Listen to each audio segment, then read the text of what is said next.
Hey friends, I want to thank our sponsor, Raygun. Are you struggling to replicate the bugs and performance issues that your customers are reporting? Plug Raygun into your web and mobile applications right now and diagnose problems in minutes rather than hours. Kiss goodbye having to dig through log files and relying on frustrated users to report issues. Make your software development life so much easier using Raygun's error, crash, and performance monitoring tools. Every software team can create flawless software experiences for their customers with Raygun. Try it free today at raygun.com. That's RAYGUN.com.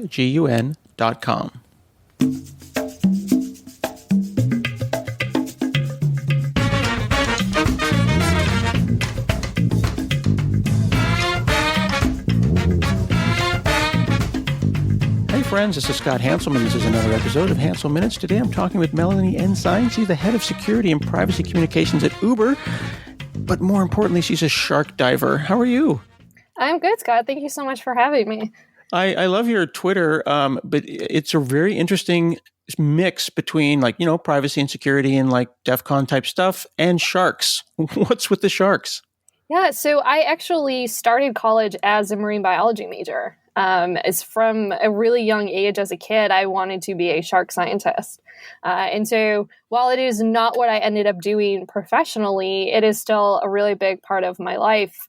And, folks who do follow me on Twitter will get to see all kinds of like photos and videos from the shark dives that I do from time to time. It's kind of my way to recharge and take a break. And when I need a vacation from all of the security and privacy drama, swimming with sharks is far more relaxing. The irony is thick, dealing with sharks online, and then I need to relax. I'm going to go and swim with some sharks. Yeah, I mean, to be honest, the sharks in the ocean are far lower risk.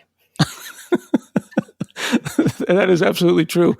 But so this is a hobby, but you didn't abandon your degree. Like you're probably like doing low key amateur research on sharks. I think so. I think I'm more following and learning from the research that all of my friends are doing. Those that actually completed our program and went on to actually become, PhDs in marine biology and ichthyology and those related fields. But I do draw a lot of experiences and insights from that time in my life and the research that's come out of that field in the way that I do my job now in terms of communications for security and privacy issues. So while I may not spend as much time in the ocean as I would like to on a day-to-day basis, like some of my friends who are professional researchers, a lot of, like I said, I draw a lot from that field in the role that I do have now. You were an adjunct professor at Boston University. You worked at Facebook. You worked with DEF CON for the world's largest hacker conference for many years, and now you're at Uber. What got you excited about kind of cybersecurity in general? Morbid curiosity, I think, at first, but it wasn't a field that I intentionally went into. After I shifted away from marine biology, I started doing more kind of environmental communications and started getting into technology communications through kind of a field of corporate sustainability. And at the time that I entered the field, like software was coming into play in terms of doing environmental like footprint analysis and things like that. So working with those types of companies from the beginning, I was kind of, making kind of the step into the technology space. And through a chance kind of setup of different circumstances, I ended up working with the chief security office at AT&T for about 6 years.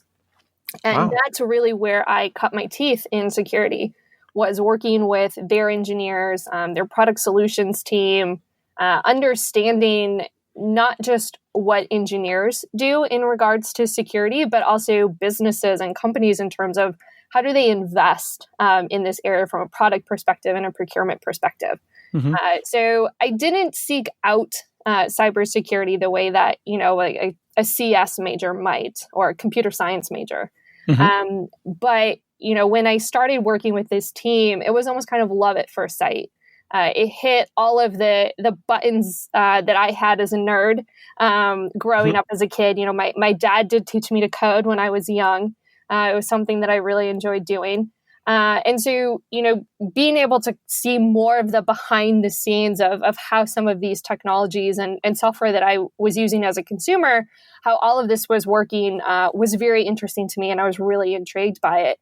And at the same time, working in, the field of security and privacy enabled me to do something that has always been really important to me, which is to help other people. That's cool. And you found your tribe. Yeah. And there's a cause behind what a lot of us do, right? That we're not totally in this for ourselves. And that makes it, I think, a lot more sustainable in terms of the high pressure situations that many of us are in from time to time because of, what we do for a living. And, when you realize that you're part of something bigger, that really drives and motivates you. How do companies, or how should companies find balance between being secure and being private, but also like mining the data that they have? Like, I understand that I am the product when it comes to Facebook or Google or whatever. They look at every click, not actively, but they are the metadata that I am consuming by simply looking at a photo. We always have that creepy experience when you look at something on Amazon and then suddenly every website in the world wants to sell you that thing you looked at. I want to understand, like, security and privacy people are trying to lock things down, but I assume that the corporations are trying to open things up. Like, they want to look at that data, but you want to keep it private. So I think, to be honest, I don't think it's a binary choice. I think there is a lot of options along that spectrum. And I think what companies are starting to realize now, and I think more folks in the community will realize it over time, is that there doesn't have to be this all or nothing experience. And that, creating a product where people do have the option and the control to choose the experience that they're most comfortable with, I think is really where, the smartest, most innovative companies are going. There's, a number of tech companies who are, in response to proposed privacy legislation and things, are, bringing up the issue of innovation, and whether or not all of these new laws and rules are going to hamper innovation, particularly in the technology sector. And the reality is in 2019, you can't have innovation without privacy. We simply should not be accepting technology that doesn't have privacy protections in it as a standard of innovation. And so, a lot of where I think the new innovation is going to come from is, more along, like I said, along this spectrum, and giving people more choices so that you can use some of these platforms or other tools in the way that suits your needs, and where you have more choice and control up front about what data is collected, what it's used for. And I think part of this also reflects the growing awareness and public consciousness of this issue. 10 years ago, people were willing to, to say yes to something because they didn't particularly understand the risks that were involved. And so, when a lot of us, when we first signed up for, like a social media account or an Amazon account, it was more of, I think, what we can think of in that traditional sense of like, am I willing to trade my data for this convenience or for this service? And fortunately, we're now getting to the point, not just with companies, but as a society, where we can have a more sophisticated and nuanced conversation about what types of conveniences do you want, right? So again, moving away from that all or nothing model and creating more options so that, somebody who is comfortable or who perceives value or trade-offs a little bit differently can go to one end of the spectrum if they want. But I think most of us are actually going to fall somewhere in the middle, right? Where I'm okay giving Amazon parts of my information because, of the service or experience that I have with them. That doesn't necessarily mean that I'm comfortable with them sharing it with all of their partners, right? And so I think we're, like I said, we're moving in what I think is a positive direction in terms of the level of sophistication that we're able to have in our conversations, not just as customers and consumers, but also with our policymakers and regulators. This is, it's a trend that happened, in other industries. We, happened in security first, I think, and now privacy is following suit. And a lot of that has to do with the fact that privacy is moving out of just legal conversation. We used to talk all the time about how security was like coming out of the corners of the IT department and now becoming mainstream, right? And privacy is going through a similar evolution right now. It's just that its origin started in the legal department. It feels like one of the challenges with privacy and security, and I'm going to use them as a group for now, is the proactive versus the reactive, where everything's totally fine until 1 minute it's dramatically and catastrophically not fine. Like I might have a slider bar that describes my privacy preference, like we're talking about, and my non-technical parent might set that privacy bar somewhere, but then something happens that makes them feel gross. And then they immediately flip out because of a lack of understanding, a lack of education. How do we build controls and systems such that we don't always take a gradient, like you described, and flip it into a binary? Because like you say, it's great until it's totally not great. I didn't know you knew that about me, and now I'm upset.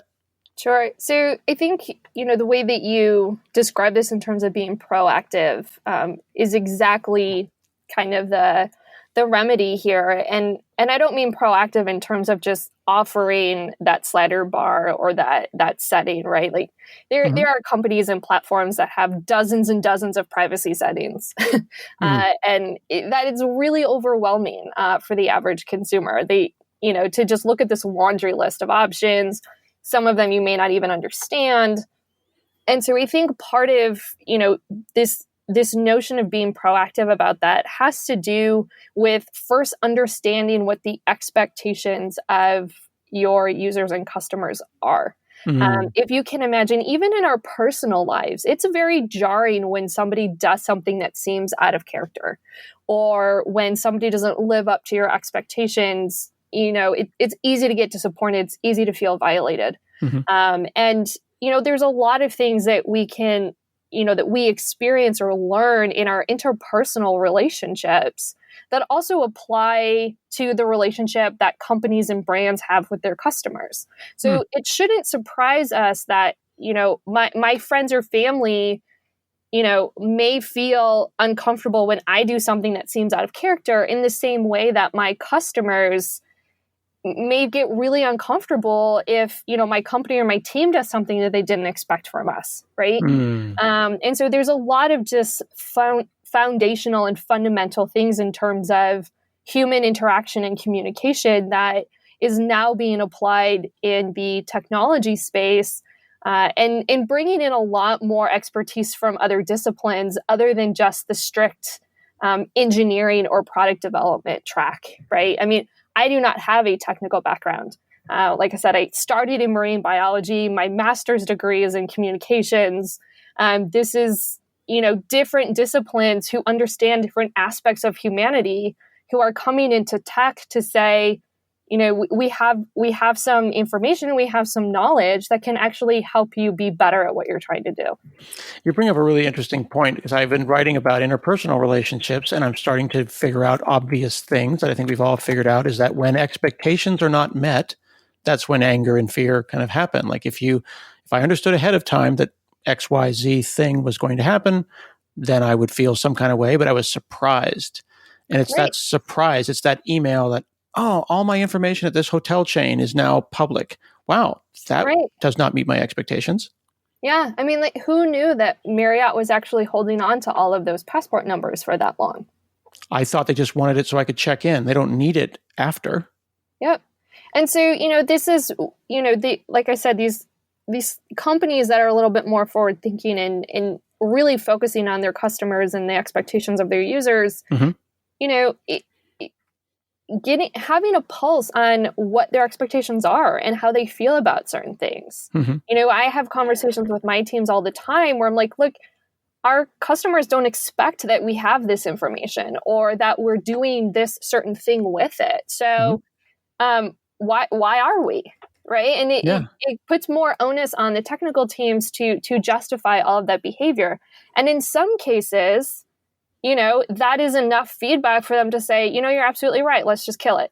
Right. And then, the project goes away or the collection goes away. I mean, we've removed a number of features, even within our own mobile app, based on, feedback from our users on their expectations. Mm-hmm. So again, you have to proactively understand who you're building things for, and what they're expecting from you. Well, not to put you on the spot too much, but you had a great tweet, one of those real talk type tweets, where you said it's not engineers who cause the worst privacy issues, it's MBAs.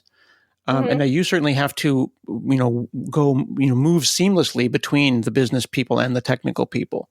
But why do you say that? Why is it that the MBAs might inadvertently or fully verdantly make the worst privacy issues? I think a lot of it is because they don't always understand what it is they're asking for. And so they look at a business problem or a business challenge, from the perspective of, how can I solve this through a certain lens? And, to be honest, right now, like the big thing that like everybody in B school seems to be graduating with is this like obsession with data, as if data is the fix all for everything. Well, mine it all, right? Mine it and sell it and mine it some more. And if like volumes of data inherently bring more value, right? Like having a lot of data really doesn't help your business at all if you don't know how to analyze it and use it properly. Right. Just and then you're just paying to store it and protect it and secure it. And then you have these situations where catastrophes happen. And so I think that just a lot of it has to do with the fact that, a lot of MBAs will not necessarily even end up being for like that particular tweet. I wasn't even necessarily thinking about like executives. I'm thinking about like product managers. Mm-hmm. Right. And, the folks who think they're just kind of solving problems through like a more narrow lens. Mm-hmm. Engineers, I have found, are very aware of what data is being collected, where it's going, what it's being used for, because they work in these systems day to day. And so in my experience working with engineers, all I have to do is give them the guidance of here's what you can do, here's what you can't do. Mm-hmm. And they can build the systems to meet those requirements. But for the folks who have different success metrics, I think a lot of it just has to do with they don't really understand the consequences of what they're asking for, or what has to be built, or what actual practices will come out of those expectations. Hey folks, you're a very good developer, probably. Regardless, you do write bugs. That's unavoidable. What is avoidable is wasting time trying to track down the cause of those bugs. Sentry.io provides full-stack error tracking that lets you monitor and fix problems in real time. You can see the severity and the scope of the error, get immediate access to the stack trace, connect the problem to the commit that caused it, and fix it without delay. Sentry, it's a name so common that they have to include the top-level domain in their advertising to make sure you remember it. Sentry.io. That's Sentry.io. Open source, full stack, web apps, native apps, mobile games, smart oven mitts. If you can program it, they can make it far easier to fix any errors you encounter with it. Your code may be broken. Let's fix it together. Visit Sentry.io. It feels like a lot of startups basically start with a perspective of just log everything, get telemetry on everything, and we'll figure out what's important or what's useful later, because everyone clicks the EULA when they sign up early on, and no one really goes back and reasserts that EULA as things change in the future. So, kind of open by default and unlimited telemetry by default can kind of lull us into a sense of security and things are okay when huge amounts of data are being logged that just really never were asked for or needed. Right, exactly. I mean, so I think there's two distinct things here. Is there are certainly services and apps who are, and I think the New York Times had a really good example of this a couple of months ago with their story about these apps that were collecting location data, but they weren't actually like location-based apps. Right, they were just collecting location data and then kind of becoming like a data broker for those things and selling that information to other parties. Right. And again, to your earlier point, that surprised a lot of people. They were not expecting that, this flashlight app is collecting, location data. But there's also the expectation and realm where, people would be expecting location data to be collected, but, for example, by a company who's actually providing that transportation. Yeah. But there's the conversation in the industry, at least with those of us who do this full time inside companies, is no, we don't expect that anyone is actually reading terms of service, right? It's just not for human consumption, to be honest. Right. And so we're thinking about creating more of security and privacy that you can actually feel in your experience of using the product. Right. So instead of just, having, this contractual consent process when you first create, your account or first use an app, thinking about what are you doing in the app and what are the moments that matter in that experience where we could surface some of this information and help you make a more informed decision. Right. So, it's not just the one and done of when you create an account, but we actually want this to be part of the user experience, so that there aren't any surprises. And so that, in those moments where you have the opportunity to make a choice, that you're aware that that choice exists and that you're given the tools and the information in order to take action based on your preferences. Are you familiar with the term the uncanny valley when it comes to 3D rendering of faces? I am not. If I may explain really briefly? Sure. So this is where hey, that's a cute robot. It's like Wall-E. And then oh, wow, that robot has a face. That's cute. Oh my God, that looks like a zombie. As you start to render things and they look more and more like people, there's a moment when it's look at the dead. It's creepy. It's got dead eyes. And then it suddenly becomes amazing again, right? There's an uncanny valley of privacy and security when it comes to things like artificial intelligence, where it's oh, that's delightful. Oh, that's so cool. Oh my goodness, they're putting different faces on my Netflix album art because they know what I've been looking at. And now they're trying to make me click on movies that suck. I've just fallen into the uncanny valley of privacy. I get why they want to know stuff, but then there's a moment, it's oh, that went way too far. I think we're still, as an industry, trying to figure out what that uncanny valley of privacy is. Well, and I think that some of those examples, I think, are more about companies building features and tools in order to collect more data versus thinking about what data would make the service better and building something that is worthwhile for the user, right? Based on that data. There is, unfortunately, pockets of technology companies where they're thinking about, we really want this data set over here that we don't currently collect. What can we build in order to get that data? Oh my God, right? Don't say that.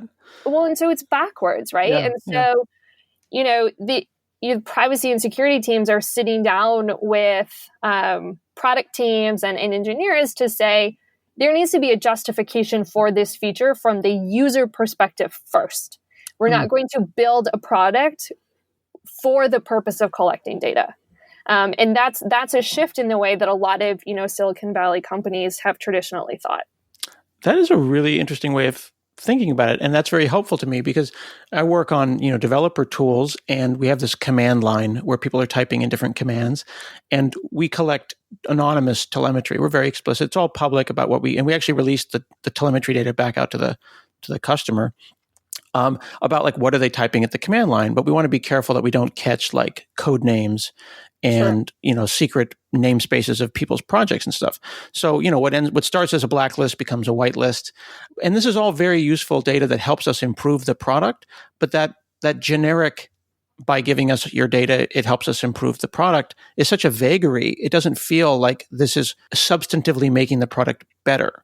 So you're saying invert the whole thing, flip it on its head, and say, what can we collect specifically to make the product better now? Well, do we need that to make the product better? In fact, I have a number of heart-to-heart conversations with folks all the time, not just at my own company, but across the industry, where the conversation we're having is, first, I need you to justify to me that this problem can only be solved with more data.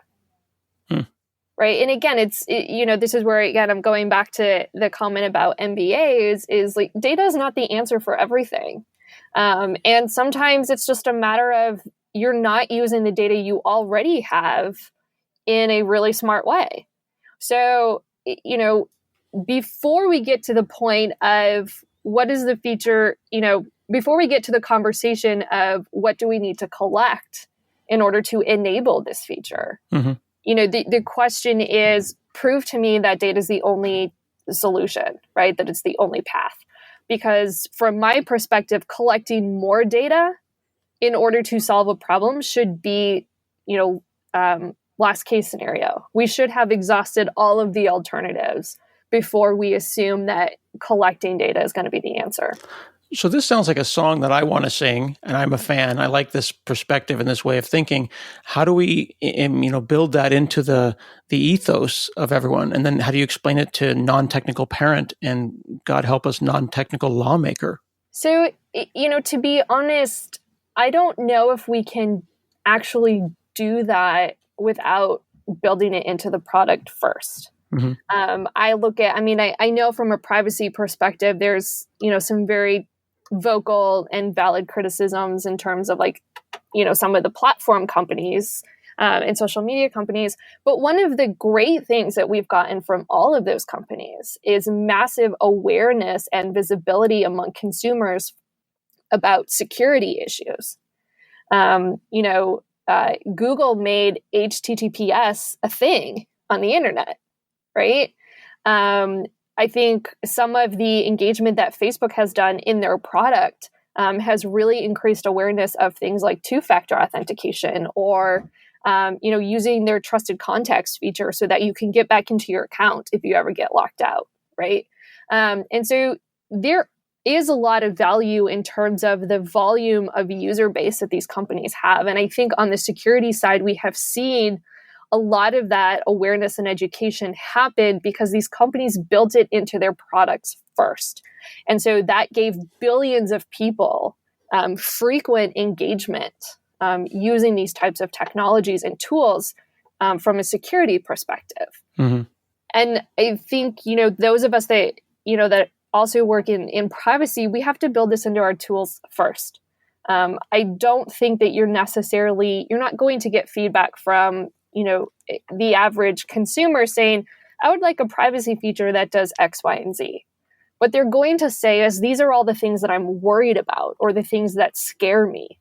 And then we have to build the tool within the product and within our services so that they can become familiar with what's the behavior and what are the actions that you should be taking if you have a certain worry or a certain fear. Yeah.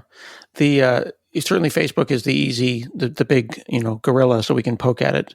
But it makes me think about those videos that they send out, the auto-generated, this was your year videos. It's like, maybe I had a really crappy year. I don't want a video with jolly music about, my pet dying or whatever horrible thing happened this year.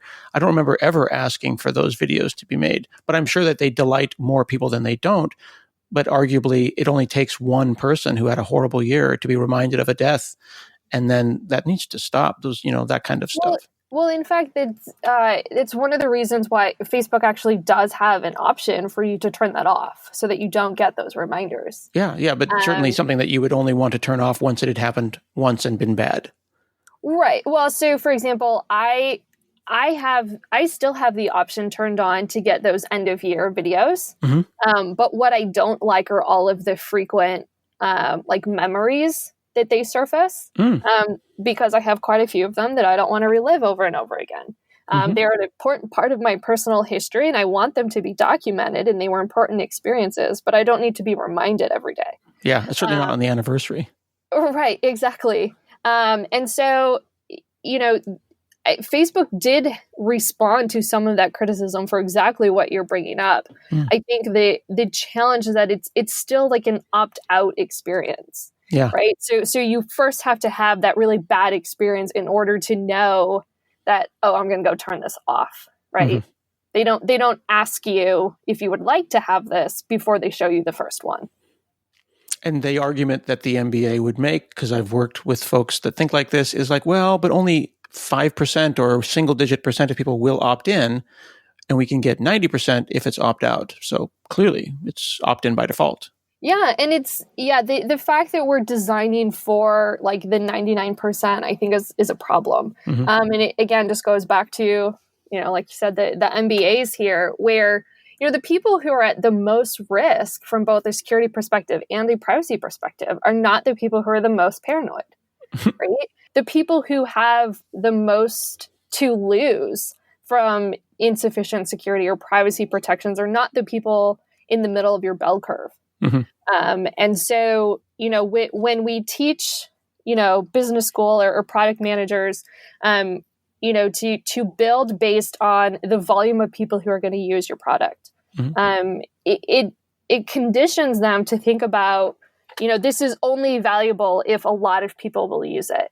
And you know what? Sometimes the products that have the biggest impact in terms of contributing to making the world a better place and actually protecting people are the tools and products that are used by small, groups, on the margins of your bell curve. But it has such a massive impact on their life because of their risk profile. And these are the ways that security and privacy professionals think about it, where we envision the risk profile of all of these different groups of people who use our products. And we say, where can we have the most impact in driving down risk? And that usually happens at the edge case, not necessarily in the middle where the most people are. Very, very powerful perspective. I appreciate you taking the time to chat with me today. Yeah, of course. Thanks again so much for the discussion. I'm always happy to talk about these topics because I'm excited to see this paradigm shifting across the industry. We will include a link to Melanie's Twitter on the show notes. We've been talking to Melanie Ensign, the security and privacy communication lead for Uber and a frequent tweeter about sharks. This has been another episode of Hansel Minutes, and we'll see you again next week.